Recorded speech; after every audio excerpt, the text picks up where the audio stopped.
आप जानते हैं कि एसिटिक अम्ल और हाइड्रोक्लोरिक अम्ल दोनों ही अम्ल हैं, फिर भी जल के साथ पूर्ण रूप से भिन्न भिन्न व्यवहार दर्शाते हैं। आपने देखा होगा कि हाइड्रोक्लोरिक अम्ल का उपयोग शोधन में किया जाता है, जबकि सामान्यतः तनु एसिटिक अम्ल का उपयोग संरक्षक के रूप में किया जाता है। हालांकि दोनों पदार्थ एसिड हैं। हाइड्रोक्लोरिक एसिड एक प्रबल अम्ल है, जबकि एसिटिक एसिड दुर्बल अम्ल है। एक प्रबल अम्ल जैसे हाइड्रोक्लोरिक अम्ल को जब जल में घोला जाता है तो ये पूर्ण रूप से क्लोराइड आयन Cl और हाइड्रोजन आयनों H+ में वियोजित हो जाता है।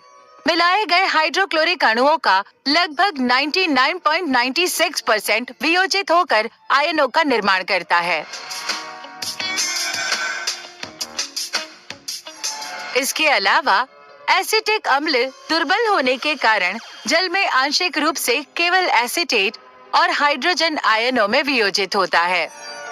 इसलिए बहुत कम आयन निर्मित होते हैं और अधिकतम एसिटिक अम्ल के अणु अवियोजित ही रह जाते हैं। इसी प्रकार सोडियम हाइड्रोक्साइड, पोटेशियम हाइड्रोक्साइड जैसे क्षार प्रबल क्षार होते हैं, क्योंकि ये जल में पूर्ण रूप से वियोजित हो जाते हैं, जबकि अमोनियम हाइड्रोक्साइड अपने आंशिक वियोजन के कारण एक दुर्बल क्षार है।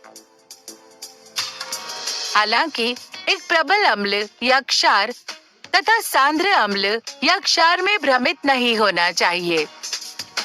इनके बीच अंतर समझने के लिए समान जल की मात्रा युक्त 2 बीकर A और B लीजिए। अब बीकर A में 10 मोलर हाइड्रोक्लोरिक अम्ल और बीकर B में 0.001 मोलर हाइड्रोक्लोरिक अम्ल डालिए। बीकर A में निर्मित विलयन एक प्रबल अम्ल का सांद्र विलयन है, जबकि बीकर B में निर्मित विलयन प्रबल अम्ल का तनु विलयन है।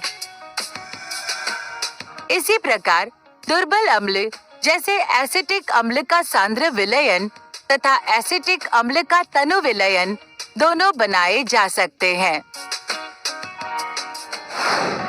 सारांश, हमने पढ़ा है कि प्रबल अम्ल या क्षार जलीय विलयन में पूर्ण रूप से वियोजित हो जाते हैं, जबकि दुर्बल अम्ल या क्षार जलीय विलयन में आंशिक रूप से वियोजित होते हैं। हालांकि एक प्रबल अम्ल सांद्र और तनु दोनों विलयनों के रूप में उपस्थित हो सकता है। इसलिए प्रबल अम्ल और सांद्र अम्ल को एक समान या एक जैसा नहीं मानना चाहिए। अम्लों के सामर्थ्य की तुलना करने और अम्ल तथा क्षारों के बारे में अधिक रोमांचक बातों को जानने के लिए हमारी आगे की वीडियो देखिए।